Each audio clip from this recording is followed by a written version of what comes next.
Okay. I need... Let's see, that one's in library resources. Pins. Yeah. Come on. Open that for me. Nice. Healing, DPS tank. Tank, heals, DPS, off lane flex, DPS. Okay. And I haven't looked to see everybody's ranks and such, but we probably will rotate a little bit as we keep everything rolling, just to try to keep stuff as balanced as possible. But I like the idea of having a healer and a tank on both sides. Okay, screen. Healing is nice. Screen one. Okay, I have just gone live in this Discord channel. I'm also live on Twitch, just so that everybody's aware this is being recorded, and then I'll post a video to it. During the actual game, I will have myself muted in Discord, but if you go back and watch the video of this on Twitch or YouTube, you'll be able to see some of my comments there. Okay, but here we are. I'm showing you Dragonshire in the Mad Buddha's coaching tool. Let's see. What is my full screen? Function 11. There we go. All right, so Dragonshire. Now, we were fortunate enough to have a training on this last Dev Days. I can get everybody the link on that as well. But Dragonshire is one of the classic Heroes of the Storm maps. It's one of the original maps, and it's considered one of the best maps because of the design of it. It and Towers of Doom are considered some of the best designed balanced maps. I realize everybody loves Infernal Shrines, and it's probably up there too. But from a competitive aspect, there's a lot of neat things here. Now, we're going to be talking about something relatively simple today with either of our maps, and I made myself some notes. Okay, as we go in, we want to be able to answer this type of a checklist as we're going in, and that is, do we have wave clear? And how do we wave clear? And how do we siege? So what is our damage going to be doing? You know, if we have somebody like Jaina who is covering the waves entirely, we may not need to have the whole team dump into that wave to clear it. And so on any map, we want to kind of go through those questions. Second question, who wins the team fight? Who wins it early? Who wins it at level 10? Who wins it late game? And that's going to be more based on our heroes, of course. But I had a match earlier this week where actually I think it was a Storm League game. We lost several Punishers on Infernal Shrines, and we thumped that team. Because we would take a fort while they were doing the Punisher and clear the Punisher before it took our fort. And we did this enough times that we had the whole map opened up and won the game pretty handily. So we didn't need to go to the objective and team fight because of our siege comp. And we eventually got ahead enough that even though we said at the beginning of the game, oh, we can't win the team fight, we won several team fights because we were up 2 or 3 levels. Now we could win. Which is our third question.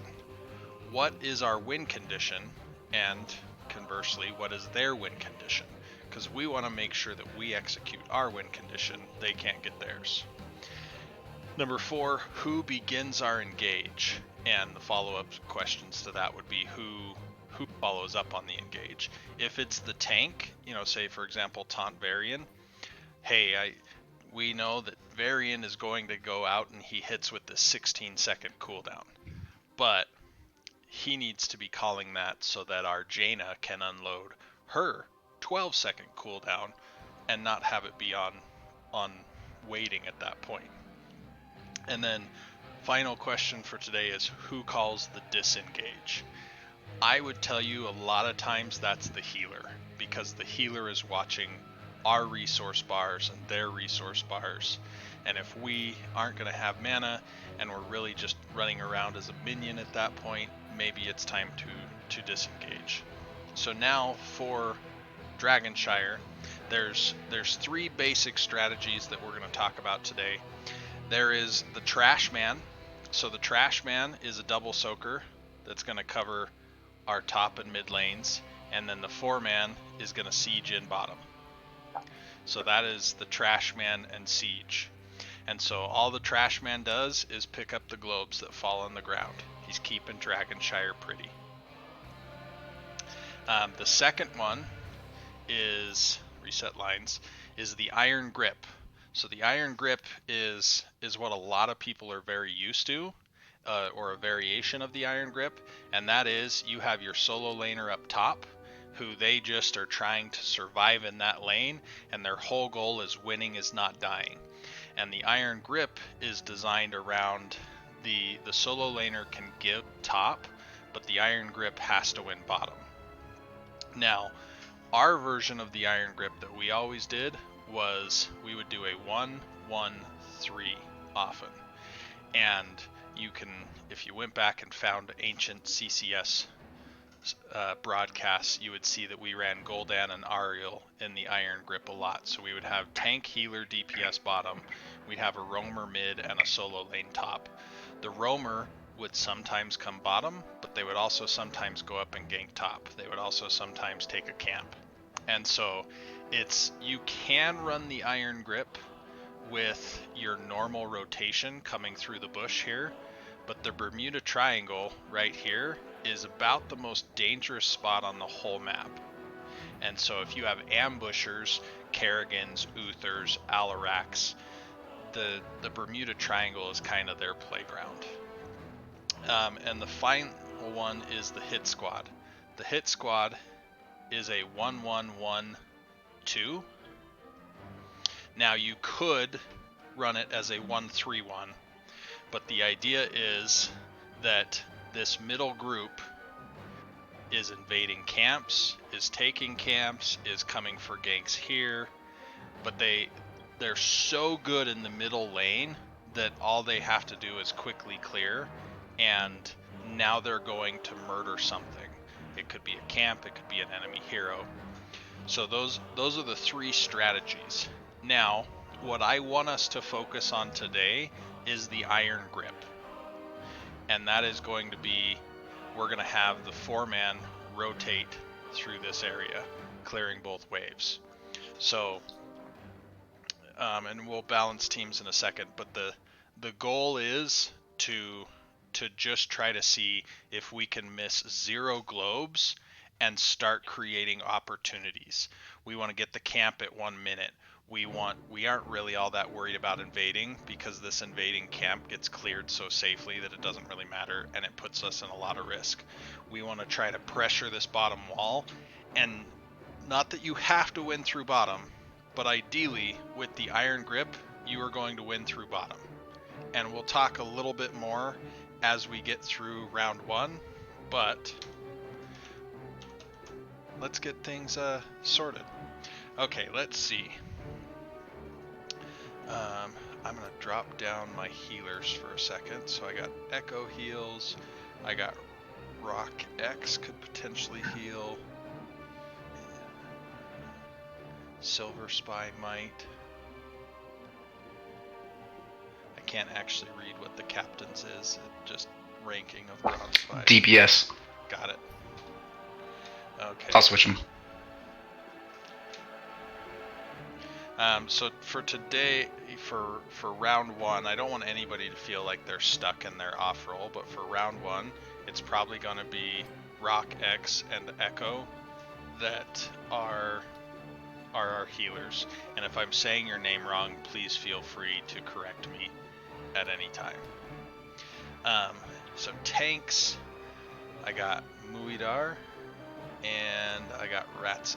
Alright, you're on opposite teams already. Perfect. Okay, we're going to do Make Observer. We're going to put Rock on one team. Echo. It's Roch. That's how I usually pronounce it, by the way. Rosh. Rosh? Roch. Roch. Rosh. There's a hidden T. And mine is Muidar. Mudar. Did I say that better? Yeah, although I'm really used to people mispronouncing it, so don't stress about it. People call me Val all the time, which is like putting a red X on their back. Okay, side piece I know has played some off lane for us. Silver Spy off lane. Let's see, who do I else?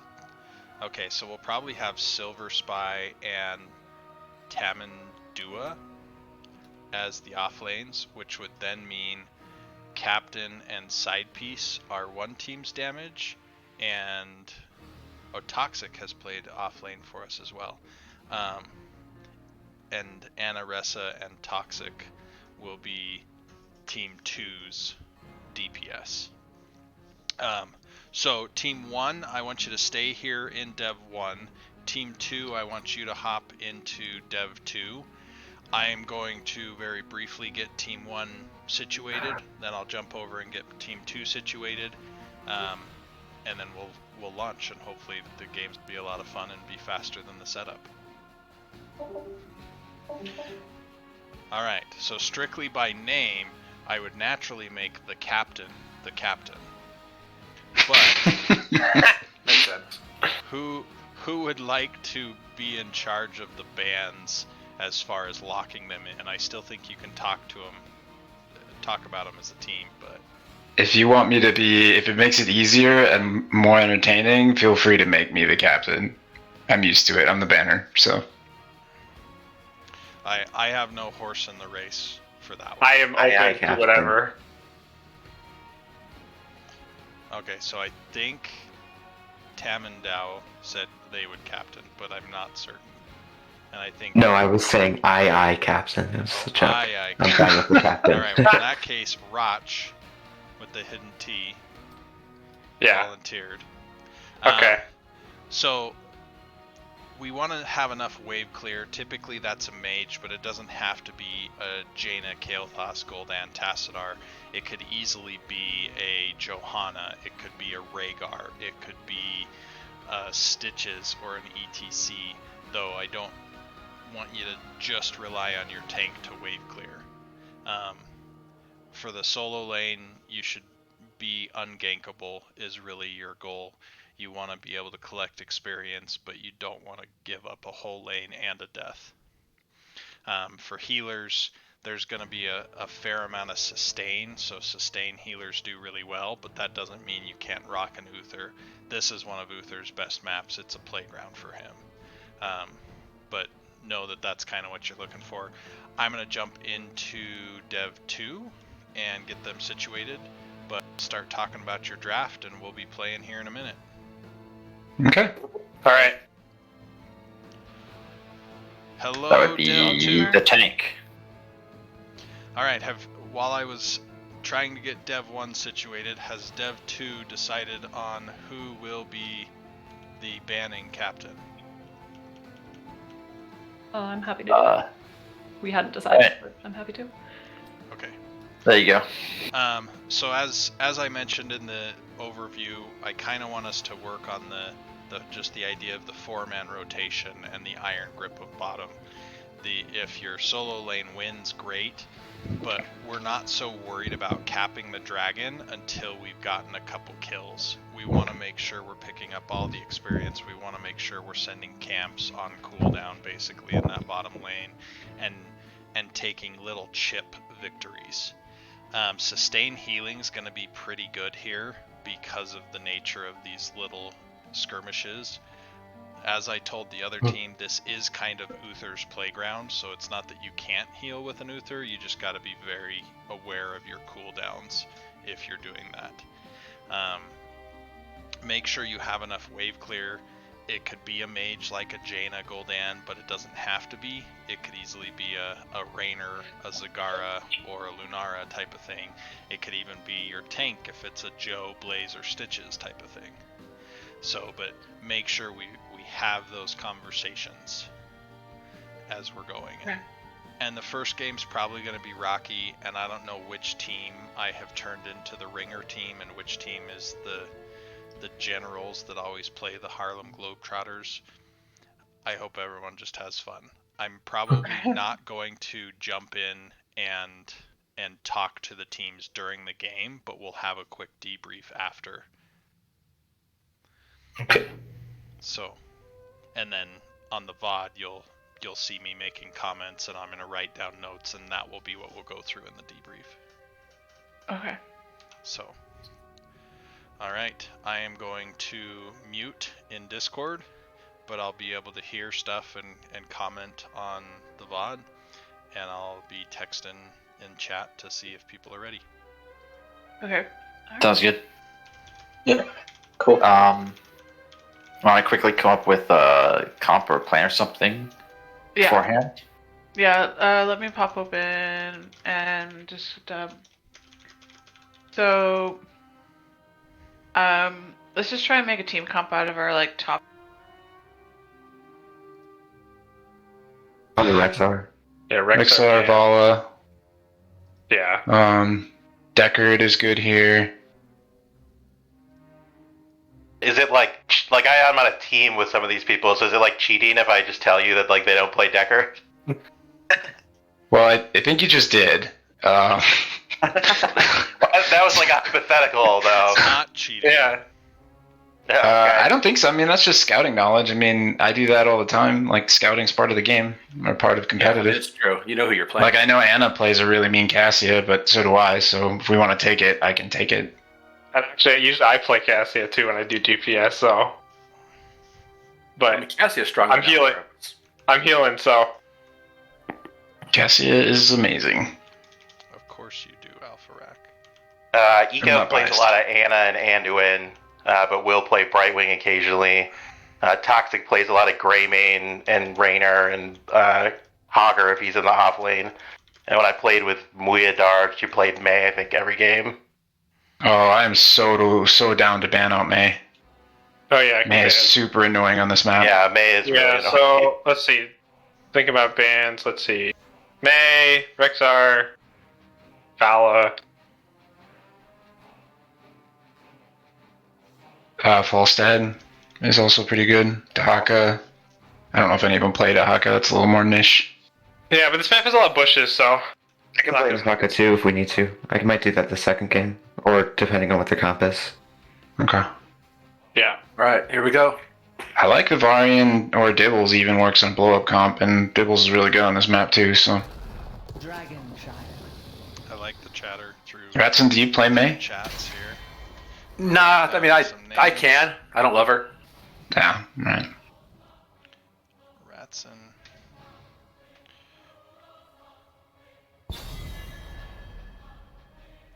Roch.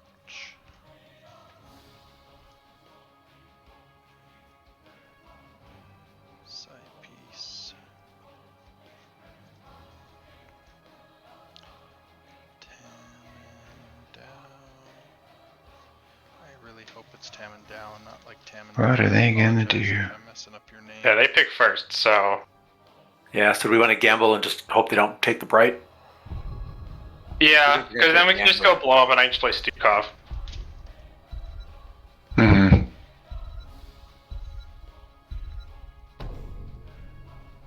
I like the Tychus. I mean, Yeah. we can go the route into the thing. We can blow up the tank right off the bat. I mean, we don't have to I'll worry about probably trying to get just to the pipeline. ban Vala here, just standard ban. Ban out the Mei first, see if we can bait out theirs. Make them ban the Vala. Yep. Because now they... It's not a popular. Well, actually, they don't have to, right? They get first pick. So in theory, They do get first pick. they're not as They pressured. do, but if they want the Brightwing, then they need to ban out the Vala. If they want to give us the Brightwing and take the Vala, Yeah. and I mean, if they take Vala and we have a blow up comp, then Vala's not really a problem. True. As long as we play it right. But there's so many Yeah. people that I've not turned down the volume of before. So would we rather ban out the Rexar, or do we want to take the Vala?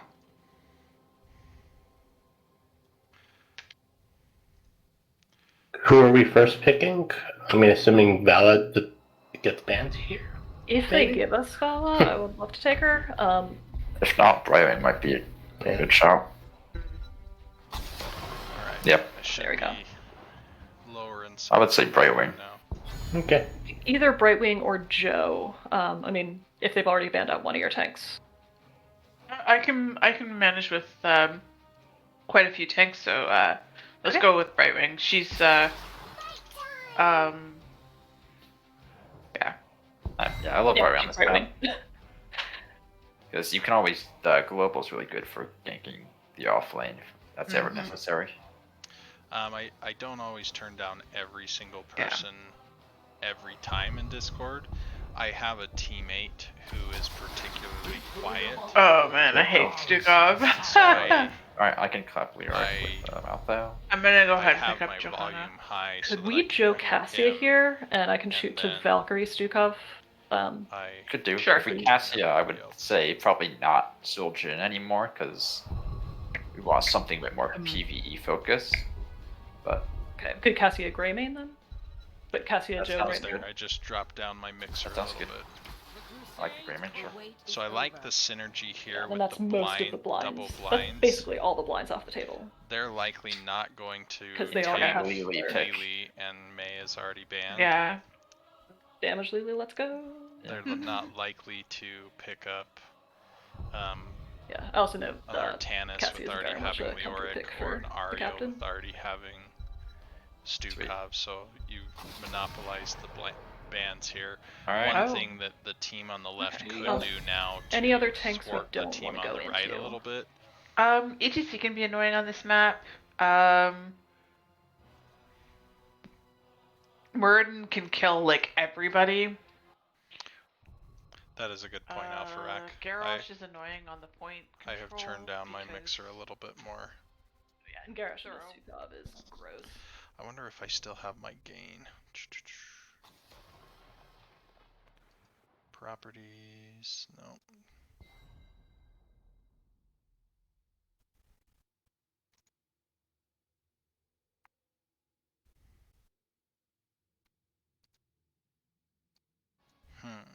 So were you like the Malthael into Leoric matchup? It is very Malthao favorite, yes. Love it. Cool. If I lose, I'm uninstalling HOTS. If I lose, I'm uninstalling heroes. Alright, so they went to blow up. So the team on the left now has multiple ways to deal with Joe.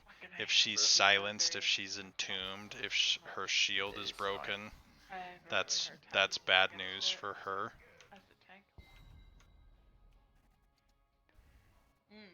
Well, you have the unstop until 13. Oh, whoops. We probably shouldn't have picked Greymane into that. That's okay, though. I think Greymane's fine into this because Greymane can punish Tychus pretty well. And shut down the Tychus fairly hard. We got polymorphs and we got blinds. Yeah. Boom, and there you said it. I feel like the four-man's gonna be able to protect each other really well. Okay, so Jane is gonna be their main camp clear. They both have pretty solid wave clear. Jupiter outburst. Alpharak, how's that doing now? I've turned down my desktop audio quite a bit. Hellguard is weak to counter engage, so if possible, try and just combo the rest of them when they go in. So one of the best things that you can do right now as Johanna is take Falling Sword. Falling Sword will get to the point where it messes up quite a few variant engages, Stukov silences, and also gives you the ability to get out of Entomb. And so, if you're comfortable with Falling Sword, that's going to be a great one. Tend towards Falling Sword or Bless. I love that as I was switching over, they were having that discussion about Blessed. Yeah, I think we come online at around 7. Yeah, before 4, I'm useless.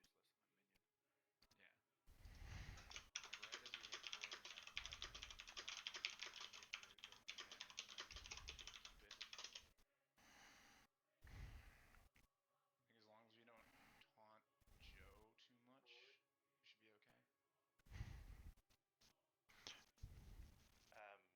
I guess should I do the siege camp and captain and someone will have to do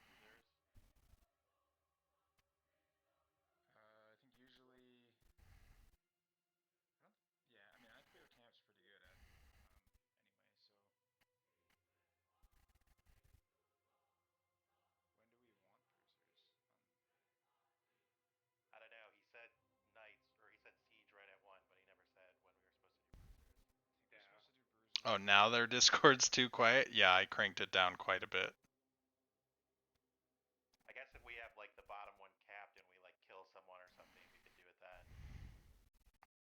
Okay, so if we get a kill, I got my phone out so that it can act as my stream deck. Yeah, Atlas gonna be the better idea. I just worry that that takes us out of the iron grip that he was talking about. I think we can. I think we're supposed to get bruisers if we have like a kill. If we killed a couple of them. Oh yeah, I'm using the Spazzo overlay. Normally, I yeah. do love all of this stuff. I'm interested to see what the next version of the Spazzo overlay comes with. Alright, so both teams, I want you to look right here and say, how do we win the level 1 fight? For the blue side, I think that's the Hogger way of saying it. Are we A-ramming with the first? with the blue side, Varian doesn't have taunt yet, but Joe doesn't have an engage necessarily either.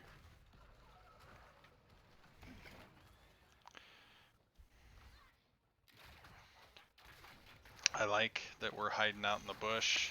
I think it's great for Malthael to have just gotten out of there.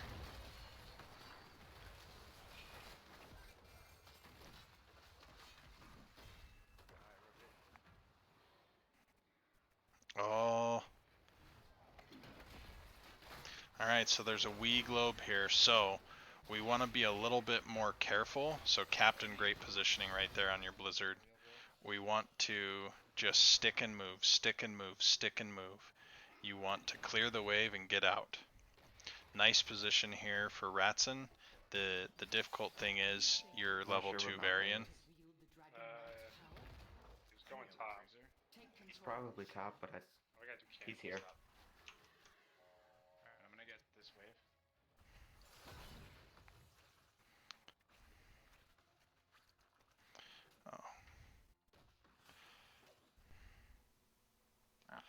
So experience, we still have a few Wii globes down here. These are red side. I wish there was a better way for it to show on screen. We got two. Blue side, you're missing quite a bit. Oh, nice unstop, nice phase shift to get out of there. So right here, for example, if we don't think we're gonna get a kill, can, for example, Cassia come clear this wave or Greymane? Only one and we decide it. And same thing with either Tychus or Jaina. If we see all four of them here, plus one top, like we should not be worried about that. We're a little low on health, blue side. You guys holding power, right? But yeah, Wii globes. So this is quite a bit of experience here. Oh god. Oh, and the phase shift.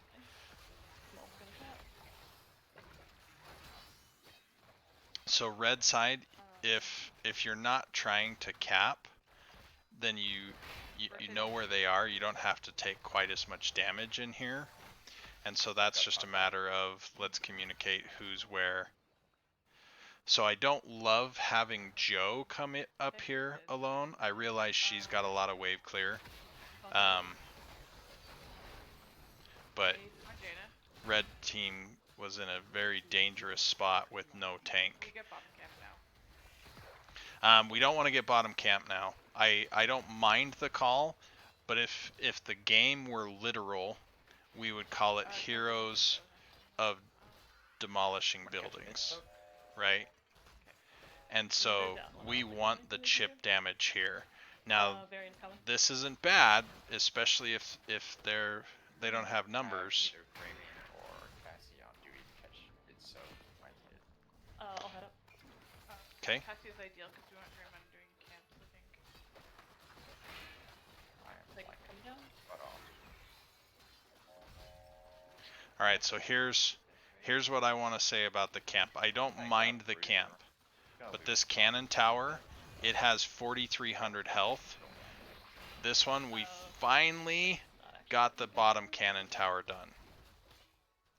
I believe that we could have gotten the entire cannon tower before we got the camp.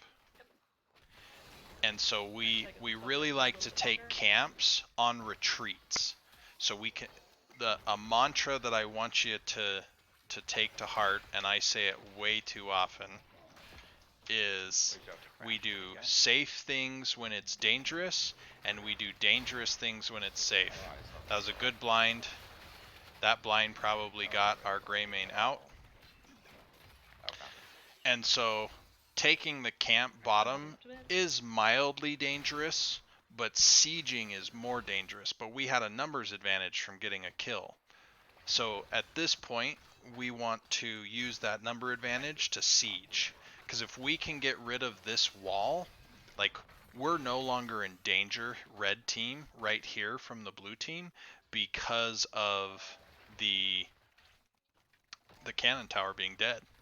Now, yes, the camp helped us get it, but I will contest that we could have gotten it before the camp, and then the camp would have instead helped us get more. Alright, so Captain, one thing that I like here is that you are not walking in front of your tank as Jaina. I oftentimes will make the joke of main tank Jaina, but if you are constantly throughout the entire game just a little bit left of Varian, I love that. Now we killed the Joe. Up top, I think it was that Leo died, and yeah, Leo died up top, but he reses back up. Yeah, we are.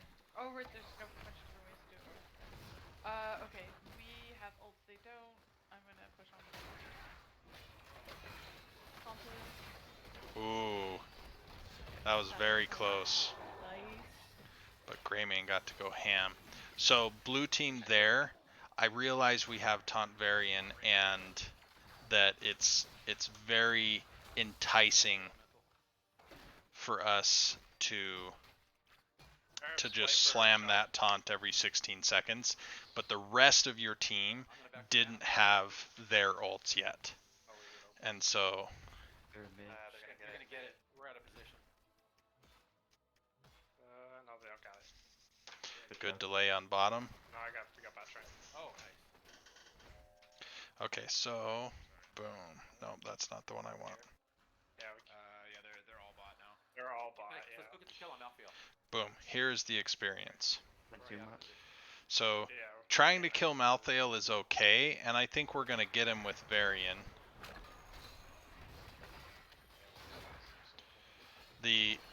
And Brightwing probably could have channeled there. Still. Yep, we're trying to turn top before they get it. So we got the offlaner, which is great. I'm fine with that. Leo, you good? My problem for us right now, red team, is before we killed the offlaner, we were massively behind on minion soak. We've gotten ahead now because red team is staying bottom and let us catch up through mid and top. Oh. Varian doesn't have shield wall, which I love the aggressiveness. I actually prefer Warbringer myself. But if we don't have shield wall and we see 4 of them down here, I don't want you to walk through here yet. We get on the cast here, or is she gonna get out? Nah, she's landing me. Okay, so right here, Captain. Let's see, you We can try again. talent-wise, Captain. I'm ready. Yeah, I'm coming. Ready? Yeah, she's done. Going now. Going now.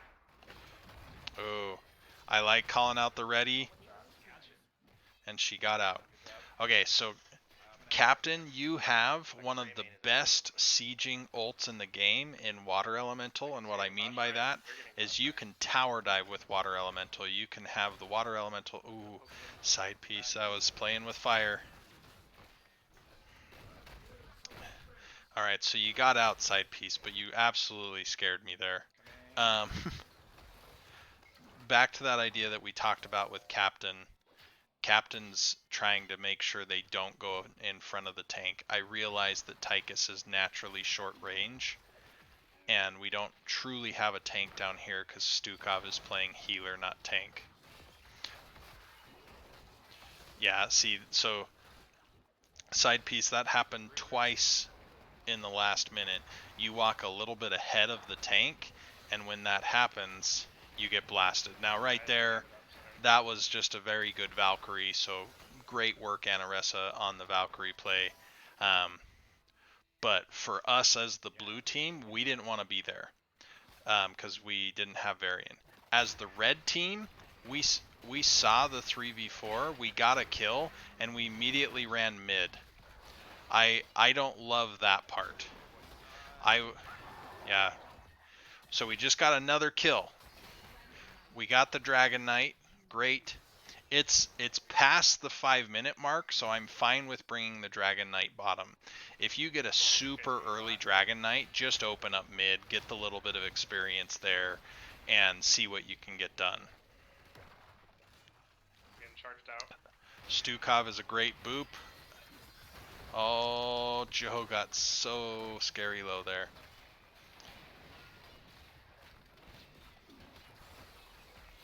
So, Anaressa here as the Dragon Knight. Ideally, yeah, we want it to the fort to hit minions. Yeah, she does die. That was very good call on the part of blue team. But we if it ever aggroes one of our teammates, oh Moidar, that scares me. You're alone. Okay. Solo ult level 15/16. Okay. I'm gonna go third top. So blue team right now, there's 2 players dead, and we backed up to clean. We don't need to clean quite this much. And side piece, I don't like you taking this camp on your own right here. We good on the bruisers? Yeah, they're here. No, they're all here. Just get out if you can. Locking Gray main. No, you're not. Just keep running. Just keep running.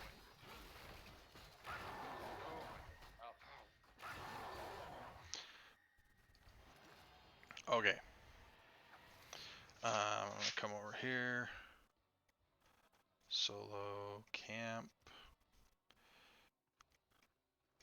Level 16. Another chance to invade. Yep. Do not squander it. Hero slain. Good job, Stukum. Safe. I'll come back to the base. Side of I'm gonna tank. keep going to try to bring back those. So red team here got a kill bottom. It was as Jane, I believe. Now, unfortunately for blue side, they also gave up the camp there. But when that happened, they just went into siege mode. It didn't really matter that Malthael died top. And while it seems like a bummer, oh, we might lose bottom fort or top fort, we got half of the keep and the keep wall. Good, hold your ground, getting out of there. Oh, Divine Steed. I'm generally not going to talk about talents. I just don't see that one a lot. And I think it served you very well right there. Greymane helping out with the clear. We got the bottom. Greymane's capping the top. Greymane, I should jump into red comms here. You're already setting top. Probably. We should get out of Welly. Yeah. Good comms, red team there. Just saying, hey, let's get out of their ult. The water elemental is something that we can kite and kill. Can we get Greymane bottom? I like the let's get Greymane down here. Yeah, Cassia is unfortunately toast. Good unstoppable. What variant 13? Juggernaut. I like Juggernaut quite a bit, and it works really well with Warbringer. I was just wondering if we can maybe cap our bruisers since. Tychus, middle Zarian. Middle there. Oh! Yeah, I get bruises. Yikes, less than 100 health there. Backing right now anyway. Okay, so Top point, we don't need to die for bottom point. very good Anaressa. We do not need to die on bottom. Alright, so we got out. Thank our lucky stars. But hold your ground. Iron Skin has now expired.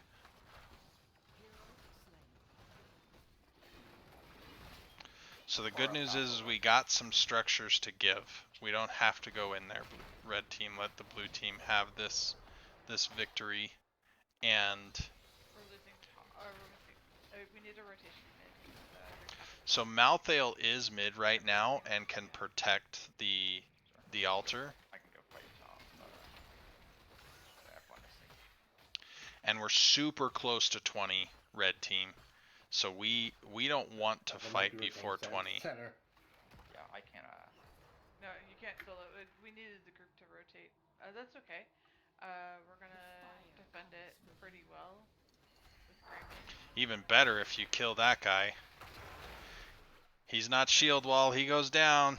Careful on who gets punted. Move right. Whoo. That was a good dodge. Just get back here and defend as best you can. The fact that you killed Varian is actually huge. Malthael, I know you're having fun dueling. I personally would love to see... Oh, well, good kill. I would love to see you double soaking. Not because we need to get 20, like you're already 20. But the idea that we're just protecting structures at that point. We have all three of our forts, which is huge. So the Dragon Knight can't be stunned, but it can definitely be bounced across. I would have loved to have seen that Blessed Shield held for another 10 seconds, just so... Oh, and this is going to be... Jaina's toast. Alright, red team, right now, you need to just go in and get the bottom fort. Keep. Don't even hit the camp. Don't hit the camp. Not the camp. Not the camp. Not the camp. Not the camp. Not the camp. They have 4 dead. We can, yeah. Very good, Anaressa. Take down the 4,000 health fort. Keep. Dang. Bring Tychus back. Oh, and the Tychus got toasted. 2,000 health. 1,500 health. At this point, you end the game. Like, yeah, it was nice that we got the camp, and it'll come. The well's not that important. Let the minions kill the well. Start removing that shield. Oh, and Invisible Friends is just downright busted. Yeah, if the only way this isn't game is if we die to this Silence and Tomb, which we won't.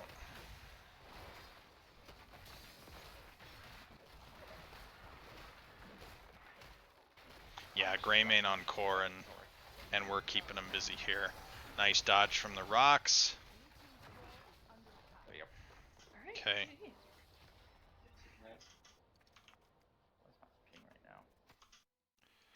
Okay.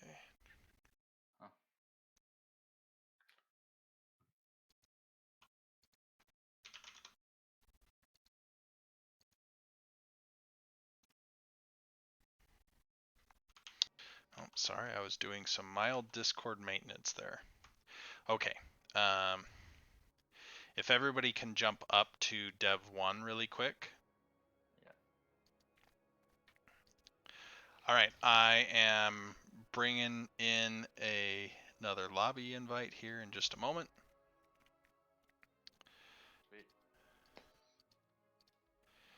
Okay, and I'm going to try to actually...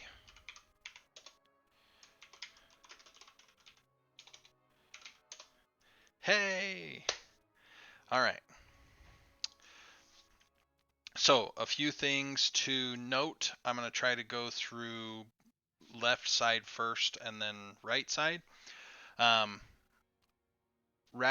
I really liked how you were calling for engages. You know, I'm looking at this person, I'm looking at this person. I thought that part was great. There was one particular engage that if you go back and look, you went full greed Varian and it hurt your team a little bit. And that is you were level 9, which means you had an ult, but the rest of your team didn't, and the opposing side had their ults. And so I get bloodlusty too as a tank. I die a lot for it. It happens. So just something real small to clean up.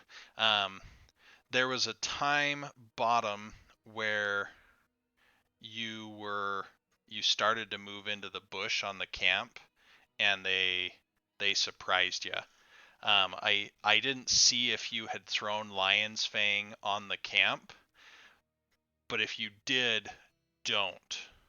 Lion's Fang is your only way to check that bush before you walked into it. If Joe had had Blessed Shield and if Stukov had root comboed you, you wouldn't have been able to do anything to save it. And so that's why you want to use Lion's Fang as you're walking up to that bush, and then you can go in. Roch, I hope I'm saying that right. Yeah. You were. Oh wait, you were the Stukov, so you couldn't have got Stukov comboed because Stukov was on your team. Sorry, but same idea. If Brightwing polyed you, so you couldn't use your defensive capabilities or your peeling capabilities, that could have been bad. We had some really good stuff as Stukov. We had some great silence pits. All our healing was doing great. The one thing that I would give you advice on this map as Stukov, not that it doesn't translate to other maps as well, is if you can silence from an odd angle around the wall. So, for example, there was a fight fairly early on where you got this great silence on the bottom shrine, and unfortunately, you were close enough that Joe was able to scoop the damage she was trying to scoop and incidentally hit you and stop the silence. And so you see this a lot with Deathwing players where they will actually be across a wall and start their cast so that nobody sees it. Because as soon as somebody sees Deathwing start to do his cast, people start reacting. And Stukov's the same way. They see him slam his hand into the ground, and they know the silence pit is coming. So a Johanna player will oftentimes just hit condemn and hope that they get there in time to pull him out of the silence, which in that case they did. And so looking at some of those weird angles is a great way to do it. On a scenario like that bottom camp that blew up a little bit for us, Stukov can also check with weighted pustule, because weighted pustule does basically nothing on a camp, right? It's only there for the team fight. And so you could check also as well. And if you had to, you put down a silence pit, which hurts the gray main a little bit. Side piece, you were our Tychus in that game. There's a few times where if you look between the Tychus position and the Jaina position, you liked to creep a little bit ahead of your tank, which is fine if we know the enemy doesn't have some sort of crowd control cooldown ready. But other than that, we kind of want to play every game as if Garrosh or Stitches is on the other team, and that is the tank can eat the crowd control for us, and so you'll see that. The thing that probably hurt my feelings the most as a Tychus choice, and I don't know, because I was trying to bounce between the two different comms, so I don't know if this was specifically called for, but you took a top left camp solo right around level 16. We had, I think, one person on the other side dead, and that's when your team took the bottom camp. Late game deaths are just so hard, and Tychus isn't necessarily a big camper. It's not that he's the worst in the world, but he's not Hogger, he's not Greymane, he's not Blaze, right? And so if you had been with the team, they could have taken that camp bottom and probably that fight, and I think that would have worked really well. Overall, I felt like you did a good job of pumping out damage, and you played Tychus well, but just a little bit of positioning change and perhaps staying with the team, particularly as we get to late game, I think could have served you really well. Captain, as I mentioned there, I really liked that you stayed, in this case, left of your tank for most of the fights. And almost always you were letting the Varian go ahead of you. Jaina's fairly short ranged, but I liked that idea. I would love to see you use Water Elemental almost as if it's a basic cooldown. I know that sounds crazy because it's your ult, but similar to a blessed shield for Joanna, just rip it. Like, just send it in the fight all the time. Put it on someone who scares you, whether that's a Greymane, whether that is the enemy Brightwing, and just have that thing take them out of the water. Tamandao, you were our Leoric in the top, correct? Yep. Leoric is one of the few offlaners that can match Malthael in double soak. I realize that Malthael is going to rotate faster than you, but that's okay. Like, Malthael is so bad at physical siege damage on a wall that if we use Leoric to go between top and mid quickly, we can catch all the experience, and we'll know when he's camping. Because Malthael's, no offense, Silver Spy, Malthael's almost always telegraph when they go camping. Because very few Malthael players will say, I'm okay with taking half of this camp now. They're going to sit there and take the entire camp. And so we know they're gone. And that's when we say, okay, well, I know I'm going to lose the camp. I'm not going to take the fight there, but I'll get a double soak advantage and my minions will do siege.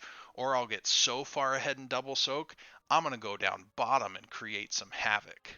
And so overall, I mean, you had a time where you got a couple entombs that were huge. I think you had some great plays, but you can leverage that way to avoid Malthael, because in a strictly dueling 1v1 relationship, Malthael is designed to where he's going to jump out of your spooky hand, right? And so now he's gaining health and you're not. So if you're going to lose the duel, don't duel, right? We don't have to force that. But overall, when he was at the camp, I didn't do what I should have done. Like, I could tell when he was there, but I didn't soak. yeah, again, no offense to Silver Spy. Every Malthael player I know does it, but they telegraph when they're on a camp because they're just like, no, I got to finish the camp. My mom told me to eat everything on my plate. It's hardwired into my head. I got to finish the whole camp right now. In fairness, if you've done half the camp on Malthael, you've basically done the entire camp. Sure. You take like 2-3 seconds and finish the rest of it off. Yeah, and it's just that idea that we know where he is. For the blue team, we had a couple times where we got kills, but we did not.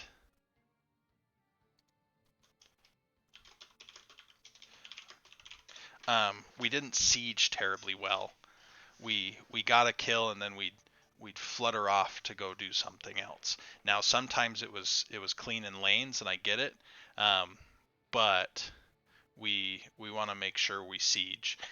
As you listen to the VOD, you'll hear me say that if we strictly named the game off of what we do, it would be Heroes of Demolishing Buildings, because kills don't get you the game. It's only defeating the enemy core. So if we get a kill, we go for it. You'll hear me say we do safe things when it's dangerous, and we do dangerous things when it's safe. An example of a dangerous thing is sieging. So we just siege something down as soon as we get a kill. The closest tower, we just rip it down. That's how we mark our territory. It's like, oh, we killed you, we get to take some of your stuff. Okay. Red team. Echo, and I apologize again if I'm saying names wrong. I saw some beautiful phase shifts that were at just absolutely wonderful times. It was very tough to keep up with the low cooldown of a variant taunt in some cases, and we saw where there was a big root from a Stukov, or a big variant taunt, or I even think I saw a Jaina root after level 16 that are all kind of tough to deal with. But we had some great healing. With Brightwing, because you naturally are always at standard move speed, this can be a little difficult, but you want to try to watch your cooldown which is shown on your display, and kind of weave in and heal people and back up a little bit. I realize that sounds like a lot of micromanagement, but if you can make it so that they can't hit you when you're not about to heal, like you got your heal off, you can back up and be safe, and you can play that kind of low tide high tide type of game. It's easier on Brightwing than it is on Lily, for example, but it's Where's the possible. cooldown shown? What was that? Sorry. Where's the cooldown on the heal shown? I don't think I've ever noticed this. It's on your trait. yeah, you'll see it kind of spin. Okay. And so you know when it's going to hit every few seconds, and so that's a way that you can kind of play this ebb and flow. Silver Spy. Like count it down, like just like spend a couple of games drilling that, like just count it down every time you see the soothing mist go out. Yeah, because as Brightwing, you never want to be the taunt target, right? Now you took Blink Heal, so you can usually get taunted and jump out so long as you don't get silenced, but that combo was deadly if you got caught. And so trying to stay back a lot helps. Muidar, and I still think I'm saying it wrong. I apologize, but we'll drill, and I'll get better on that too. Overall, there was some good ult plays. I thought that your Iron Skin usage was great. There was 2 ults that I would have changed for you specifically with Blessed Shield. One, you Blessed Shielded the dragon shortly before the dragon died. Now we ended up killing the Jaina and the Tychus, and I can't remember if we got a 3rd kill there or not. So ultimately it didn't matter in that scenario. But generally speaking, out there in the heroes world, you'll have a time where it does change the difference of a team fight. And so if we get the dragon a little bit lower, we unstoppable right as the dragon's coming out, and then we blast them all with the shield, that fight is just boom, snap, they're all dead. And instead, the dragon, of course, being unstoppable, ate that crowd control, and it was no big deal to them. But overall, I would say the main thing is, and I heard this in comms a little bit, we had a few times where, and this isn't just Johanna as the tank, but this is the 4-man, where we stayed in for a fight that we didn't necessarily have to, because we either already owned the top shrine or we had somebody dead, and that led to another taunt then being landed, things like that.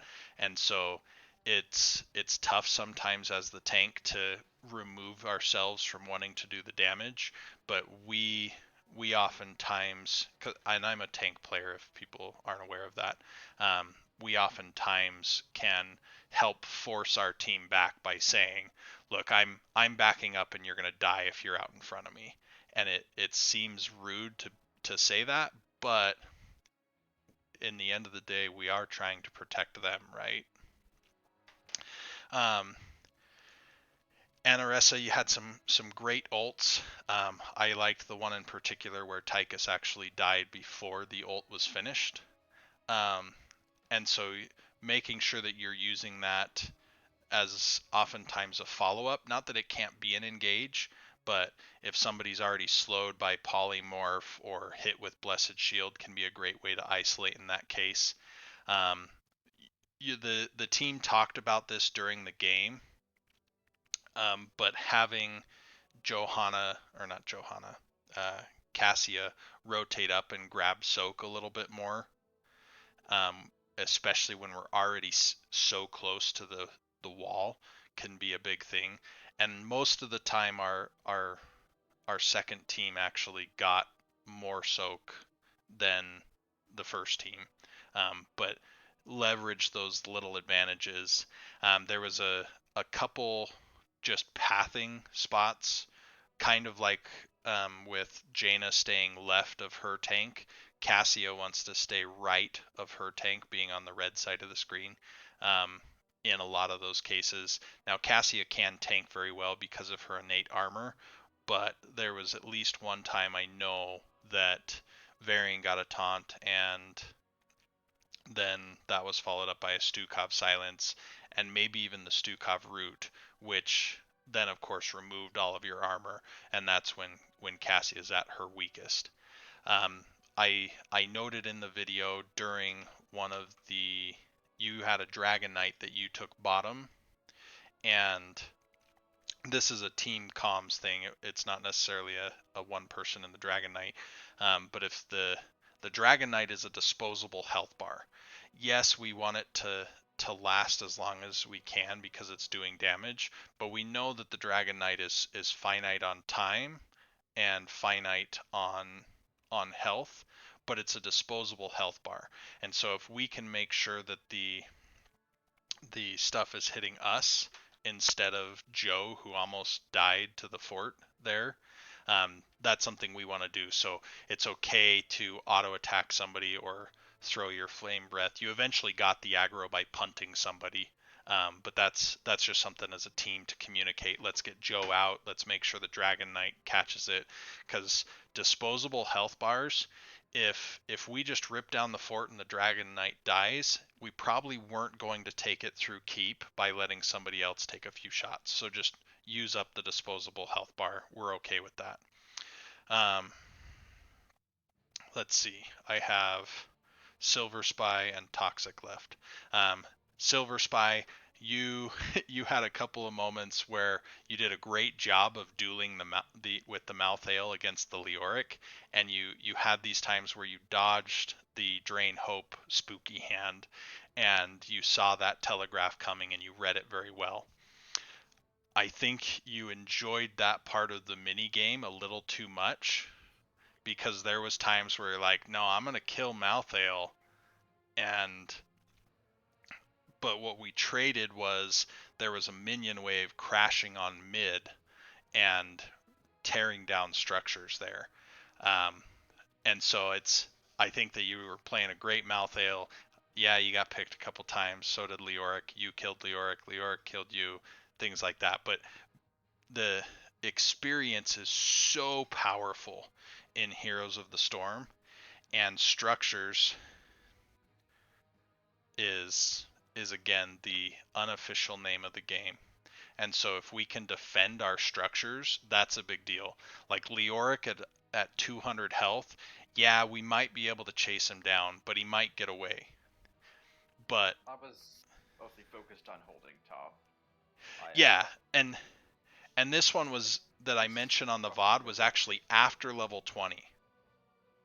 And so it's not that we need the experience so much because we've already hit 20, but if we lose a team fight and we have all three of our forts and all three of our keeps, we know they're not going to end the game before we get back up. But if those minions had built up and ripped down mid fort, now the other team has a win condition lane, as outlandish as it may feel. Does that make sense? I'll have to go back and look at that. I don't remember exactly what you're talking about. Yeah, I mean it was right after level 20, and you like chased down the Leoric and killed him, which dead Leoric is gone for longer than Hearthing Leoric, and we didn't end up losing the fort. We ended up taking a very good team fight and winning the game.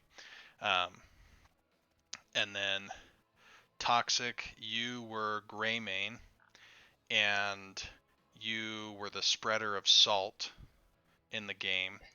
And what I mean by that is you had some engages that if I was on the other side of, I would just be like, screw Greymane.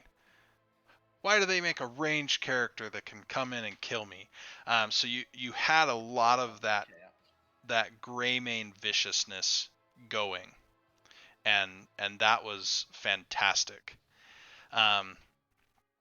The one thing, and this is a red team commentary as a whole, at the end of the game, we watched Greymane get on the core and just shred it. And Greymane absolutely scales throughout the game and does very well. But we had a couple of times where we as a team went to a camp. Like we got a kill, we said, oh, we're going to take bottom camp. That's fine. But Greymane's a powerful sieger at level 1 too. If we get the kill and rip down the wall with Greymane, and then Greymane goes to a camp, the person that died is still, once they res, has 10 to 15 seconds before they're going to be there, right? And if we let Greymane go just full unleashed on that wall, and so that's what I want you to look at as Greymane is when can I put chip damage into the wall and when can I take the wall?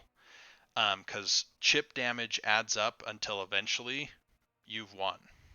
And I'm talking way longer than I had planned, so we're probably only gonna play Dragonshire tonight. And I gotta find one person.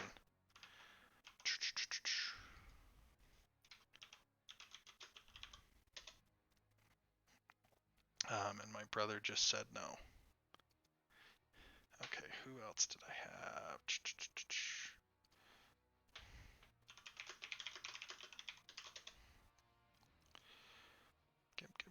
Gib. Oh, he's in a Storm League. I think Mazino's on. Find that person. Get him in here. He's on his alt right now. Is his alt pleb? Yeah. Whatever. He's a tank. Well, I know Mazzino, but is Mazzino pleb?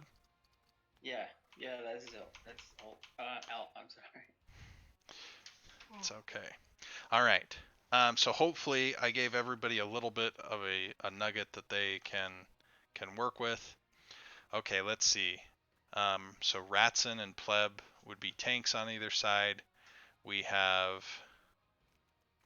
Is there anybody that played their off-roll last game that would like to change this game?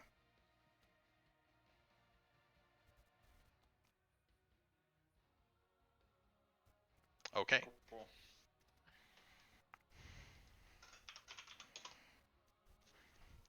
All right, let's see. So I have Ratson and Pleb. I had Echo and Roch were my healers, right? Yeah. Do you want to heal again? I could also have... I've got a couple other people that are showing healing as their secondary role, if you would rather. Yeah, if someone else wants to heal, that's fine with me. Okay. In that case, Tamandao, I'll probably have you heal this round. I can do that. And I'm going to switch side piece with Ratson. Okay, so I have healers on both sides too. Or on one side now. Okay. I know these aren't the same teams that we just had because obviously we had some attrition. But I believe we've got Ratson, Tamandao, healer tank, and we have Mazzino and Echo healer tank. Do we have an offlaner on team 1? If not, I'll switch one of the damages for either side piece, Silver Spire, Toxic, who are all either off lanes or secondary role off lane.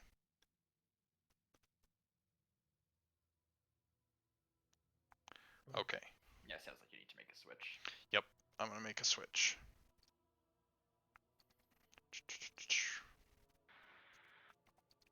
All right, team 1, again, stay here in Dev 1. Team 2, I'm gonna have you jump into Dev 2, and we'll go live in about 90 seconds.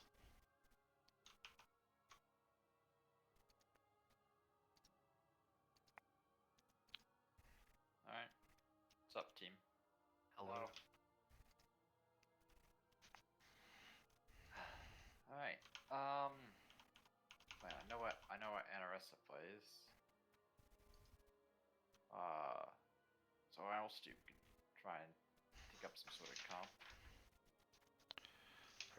healers I like are Brightwing, Anduin, and I mean I'm fine with the others. Those are my two main ones. Wonder if we can nab Brightwing again. That'd be nice. So They'll last probably game ban we were it though. actually if they hoping get- you were gonna take the Anduin. That's the reason we let the Brightwing through. Oh, okay. We were debating whether or not we should ban Vala or Brightwing. We were hoping that you would take Vala, and so we could take the Brightwing. Yeah, that was the same debate that we had. So someone was saying that you play Anduin mostly, and so we figured, all right, let the Brightwing through, and hopefully he takes Anduin. And we were wrong. Well, I didn't. I didn't heal last time. I was the Leoric. Oh. Yeah. Oh. Yeah, I heal.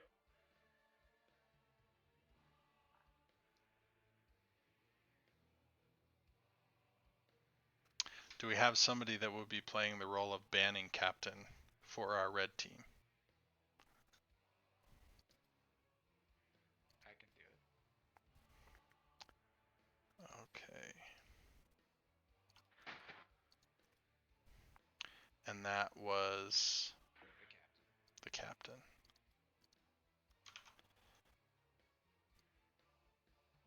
Hi.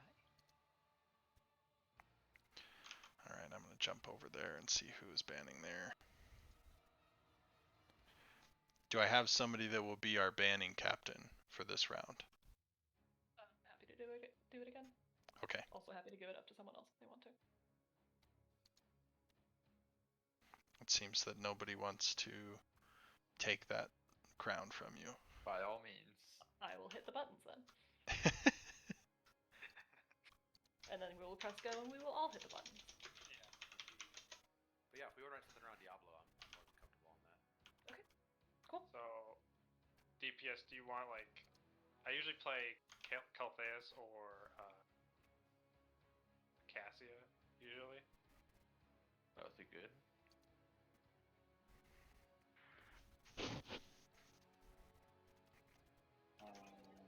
Alright. Okay, now you say you can gray main? I cannot. No. Oh, I can Cassia. I see it.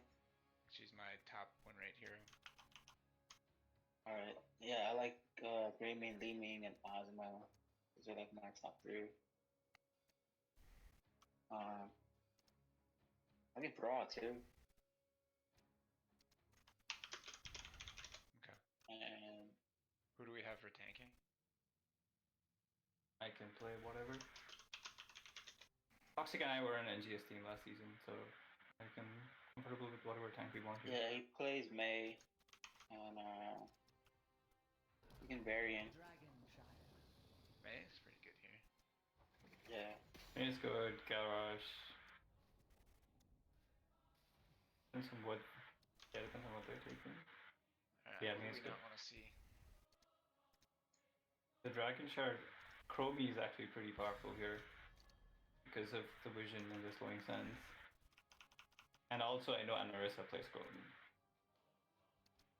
That's their two pocket picks, Chromie and Cassia, so whatever is worse.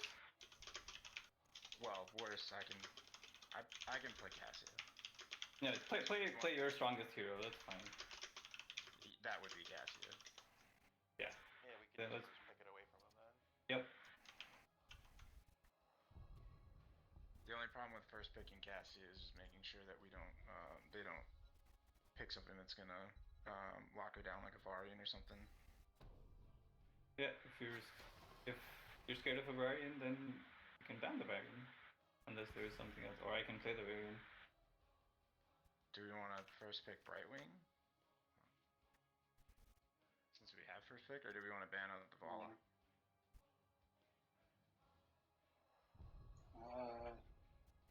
I think we can just wait till they're banned. Who do we want? Who do we want to Yeah. ban on this one? There you go.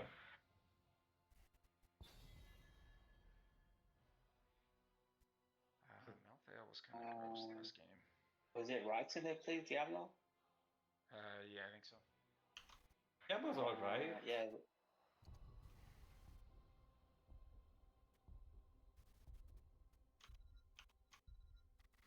So red team, I'm hearing some good chatter for you guys. Yeah, I was on CCS 7. Okay. Ha. Yeah. Ha. Respect ban. So Vala ban.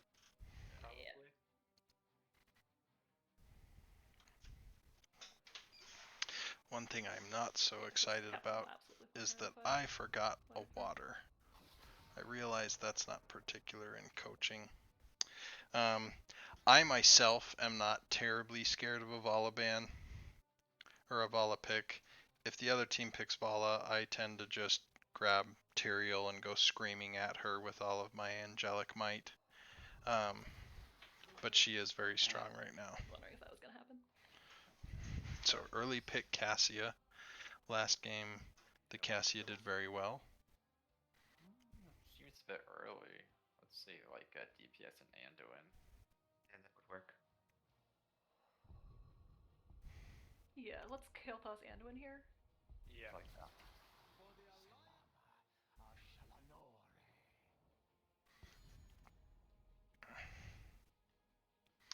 So Cassia is still a very strong pick in the meta.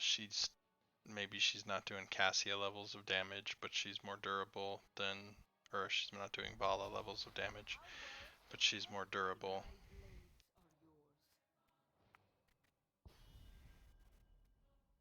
So they like blinds. So What other healers if do we Silver have? Spy were ready for this, I would tell Silver Spy to take Yes, Thrall and Oh, just yo. beat up poor Sonya. But Who are we Stukov is looking at more. for our solo lane?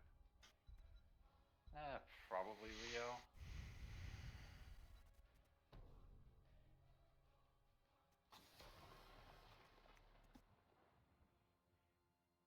Stukov is a very strong healer in the meta right now. I feel like they changed him and only made him stronger. Self could be good too. Yeah, just trying to think. I do like Self on this map. Just trying to think who won't be entirely shut down, or who in my roster won't be entirely shut down by double blinds.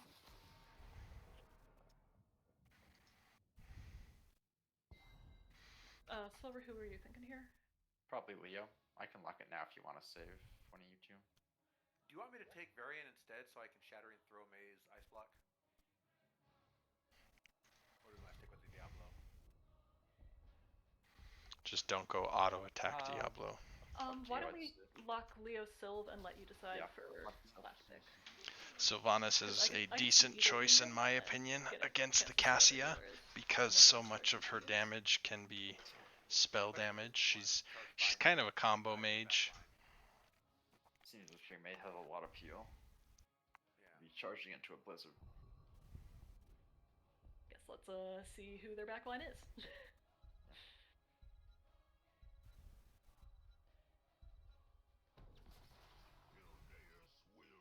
Oh right, that's the thing. I mean, Anna's hella diveable. Anna. Ooh. Just jump the Anna. You are the tank player. You what looks good for this? I think either could work very well.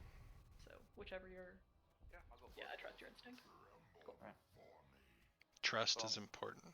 I like that idea. Strategy we could do with the Sylph. Go for it. At 1 minute, Sylph and Anduin take Bruiser Camp. Then rotate around to the bushes below bot lane, try and gank the Sonya, and then either way, win or fail, we just hard shove top with Sylph trade. Don't have to do that, but it is something I've done before. To usually pretty good success. I'm fine with it. If we can get a cup out of it, I mean, it's worth it. Yeah. So 1 minute bruiser camp? Yep. 1 minute bruiser camp? So you want me to help with 1 minute bruiser? So it's going to be Sylve and Anduin. Okay. We shall. They're try going to for an tackle. early bruiser camp. I am Kick ass. intrigued. That's about it.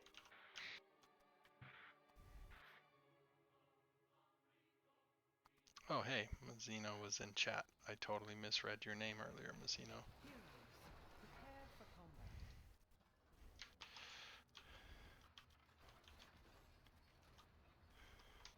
I switched over to a different overlay this time.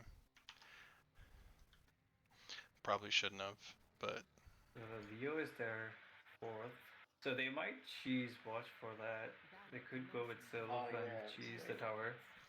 So I didn't talk about cheese strats, but this is totally Solo is top. accessible. Sorry, I don't know who that was, but is that the Sonia? And here is also Okay. decently We'll accessible. just wait. We'll just wait here. I don't think they can get much. We'll be here. They usually get like 20%. Leo's there. They're here. They're all here. Alright. Sonia can go top. Fine. We don't need to kill anything. It's fine. We'll just get our wave. Just what's the wave? Drop abilities only on wave.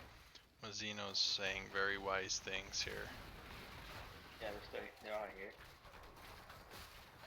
They have their wave. Here. Stick and move, stick and move. Watch out. Good delay there, Diablo.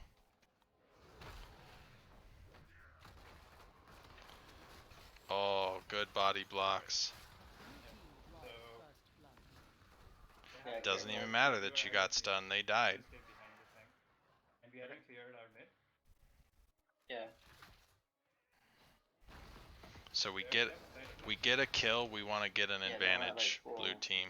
I know I'm in the red team's comms, but... And so I would have liked to have seen a little bit of chip damage. As you can see, nothing has been taken there. Zoom back out here. We are working on the camp.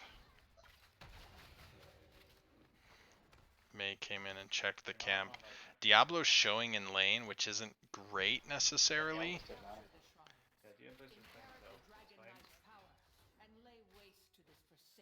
Oh, Rock is dead. Roch. Nice. Yeah. So, if they can see the Diablo in lane, they know they can be aggressive. They're gonna lose bottom. We're not gonna get capped.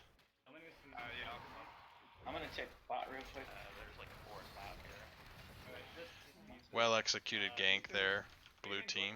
I'm gonna jump into yours. So by taking out the enemy offlaner, and you've got this camp going with Sylph black arrows. Sylph black, there we go. Okay, May is going mid also.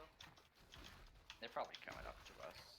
But we both have Yeah, escape. it looks like she's rotating top. We have a Grammy up here. Use them escapes. Yep. Are you out? Yep. Alright. Oh, you wouldn't be out if the Anna had used a sleep I'm out. dart on you. Solid. But Alright, got the front that wall. was good. Take it. Graham comes back down mid. So Roch, Man's coming down as well. I mentioned last game with the Jaina. I realized you weren't the Jaina, Yep. but I think they're gonna push that wave and rotate down. Diablo is heinously bad at clearing waves. He used to be better. He's not now. Oh, you're gonna die. Yeah, so Roch, my biggest thing for you here is stay with the tank, my friend. Oh, Anduin's dead. Okay, so we talked about the Bermuda Triangle being the most dangerous thing on this map, and that was an example of it. Bermuda Triangle. And that's not the first dangerous rotation we've seen through it today, so don't stress too much, but learn from it. Do a little better next time. No worries. Dibbles is down here with me. There's one more. I don't know who it is. Alright, now we go. Alright, now we go. So Sylph is picking this up. I'm not in the blue comms right now, but I do hope that you said they were gone. Ooh, nice stun. Oh man.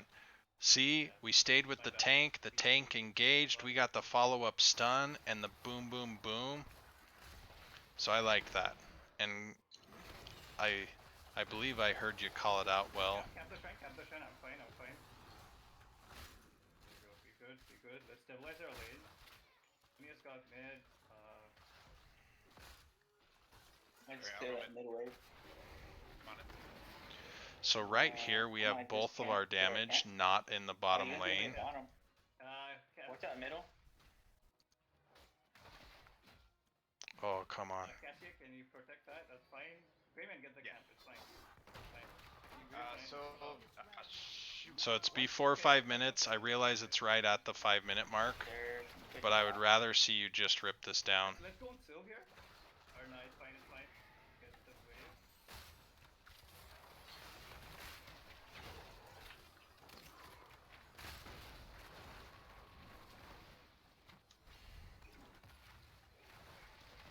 We got another drag. There's 15 seconds. Leoric, I like the double soak here. Yeah, double soak.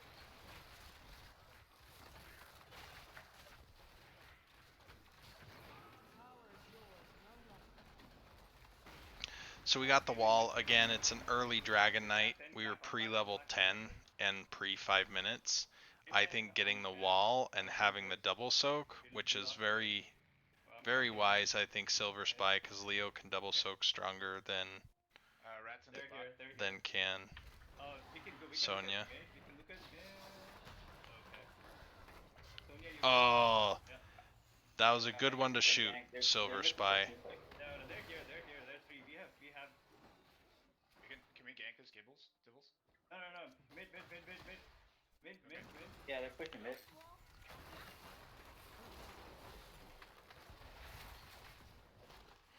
That was a good pull, Tamandao. Ooh, great APOC combo onto the Anna. She dies. Good work. I loved the APOC combo. Let's go. Back off. We don't get much. Alright, so we just got to kill. What do we do? What do we do? Take down the structure. Yeah. I realize you can't hear me right now because I'm purposely muted. But thank you for making the call to go get the structure. We got a camp pushing bot. Hey, you guys deal with that while I take this one? Yep, I got camp. Andrew, you want to go ahead and top her off? Prepare yourselves, heroes. The shrines will soon be active again. Nice work bringing that in. Alright, I'm good at this point if you want to go with team. I'm going to come over here. So minion experience. Huge lead on our blue side. Found two of them mid here.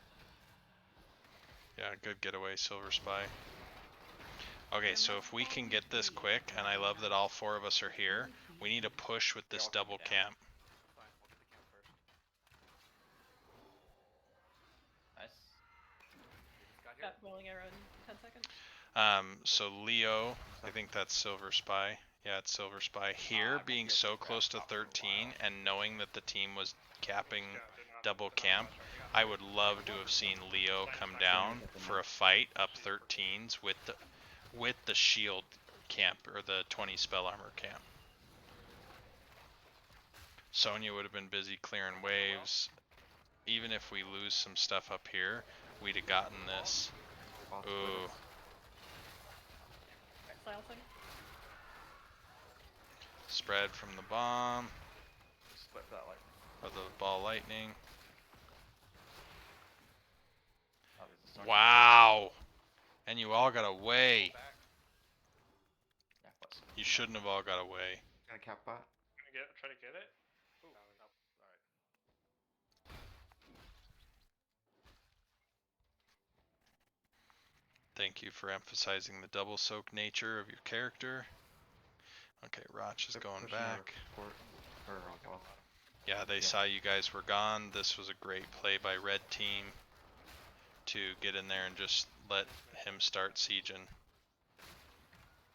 Oh, Diablo on the flank. Diablo on the flank. I'm not in your comms, so I don't know. Oh no, I am in your comms. Ratson, I would have liked to have heard you saying. That was a great stun. Leo cap. Leo get the dragon. Leo get the dragon. Gotta be quick. Yeah, Leo's got the dragon. Great call out.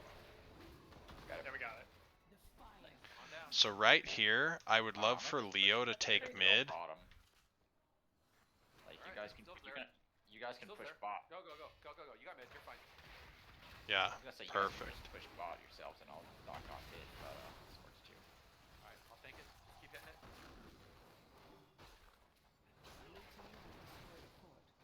I gotta back up. So right there, Roch killed the minion wave with a flame strike, just because that was additional damage going into your Diablo. Oh, they spent a lot to make sure you died there, Anoressa. But y'all got two forts. Like, that was a great blue team Dragon Knight. Probably. And as you just mentioned, Anoressa, you got the level.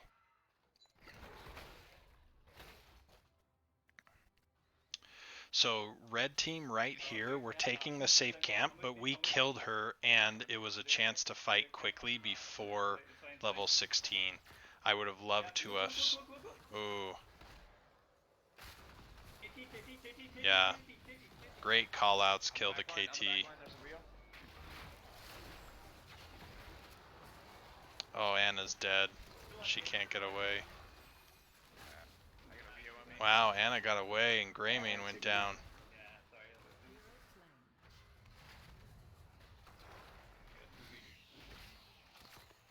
Alright, so the main thing we saw there is they were up talents. And so the blue team won because they were up talents there.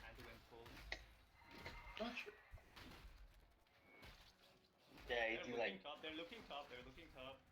Just stay behind. It's okay if you die. I like the switch here, having they're Leo gonna double push soak. top. Yeah. It's fine. Just give. Don't die. Don't die. Don't die. Do we get to their camp then? Yeah. Yeah. Start a camp then. We can go I'm all right there. together. I'm coming with you. They're split.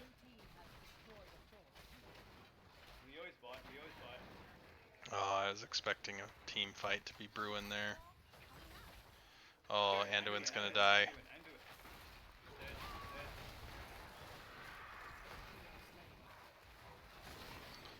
And the bouncy ball.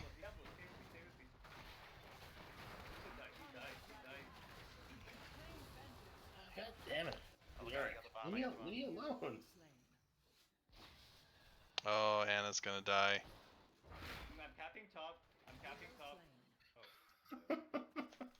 So, we didn't kill the Diablo, and Anna got wrecked by the Leo. So that's my only thing there, is we could have instead killed the Leo. Like, Diablo was out of the fight, he was low. And Anduin was dead, so he wasn't getting healthy. But if we could have turned on Leo and made sure that Anna stayed alive, like the Mesa can be a tricky tank to peel with, but you've been doing really well on it. But if we can just make sure that Anna stays alive, Anna will make our team just hard carry. But she can't stop a Leoric. You want me to come or keep I got my ult in 5 So the only thing to be careful about here, blue team, is that you're almost 20, and you just don't want to give the advantage back to them. They're gonna try to cap it.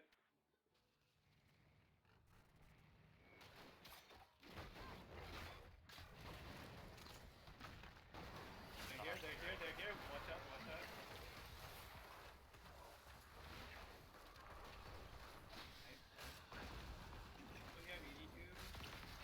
So the red team has to fight here, blue team. We have a well to tap, which I love that we all tapped wells. And we see Sonya top. Oh, that was close. I don't have a stall. Nope. Okay, so That was really good. Since they were back, we had to cap on Shine. And then get the wave. I like just the get mid. This wall's already weak. Just crash through mid. You're already here. We do want to... Okay, Sonya went safe, but we wanted a little bit of vision here, which would have been Diablo, to make sure that Sonya didn't come and leap one shot at Kael'thas, for example. Nice pull there, Anduin. Yeah, this just goes down. We're level 20. We have a DK, but we don't need to overstay now. We need to get 20. We need to get 20. We need to not die. We need to not die. Yeah, red team very smart. We need to get 20. We need to not die. All good things. Yeah. Yep, blue team, Diablo in the bush. Nope, in the bush. You can't see beyond the bush unless you're in the bush. Get in the bush, get in the bush, get in the bush, get in the bush. Alright. Yeah, you have Sylvanas, you have Mercenary Queen, and you have great comms on that. If they even show behind that wall, I'm assuming within range. And I like we're up 20s, and we just... Cassia. Gonna stay silenced. Nice. Good call out on your ult. F3 on keep.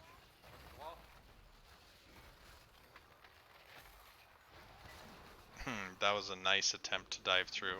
We just need to keep going. They don't have Cassia. Keep going. You've got these. Keep going. Keep going. Keep going. Keep going. Keep going. Keep going. Please keep going. There's only three, so I just top. Alright, so flying V. Tanks here. Bruiser here. Damage here. We can at least do some damage. I'm gonna dive Ana. Stunning. Greymane off you. No, I'm not. The clump. I got just stunned by everything. Just end the siege giants are ending. It is. Just right click. Nice. Good game, guys. In the future, Sylph, you might want to consider saving your trait for the forward keep when pushing, just because that can aggro on people. The walls don't. Yeah, most of the time we weren't sure if we'd be able to get to the keep. I will actually refute that, and that is that the towers do more damage than the keep. I realize that the keep can aggro people, but the towers will do more damage to your wave, and your wave will help you tank the keep. If you're knocking the towers down quickly, though, it doesn't really matter. Sure. Yeah, but win the fight in front of you. Yeah, you guys did a great job overall. Okay, to start going through some of my notes. I was surprised at how much focus we put up top for the blue team. It worked. We got a couple ganks, things like that. And we eventually got a level lead and just snowballed it a little bit.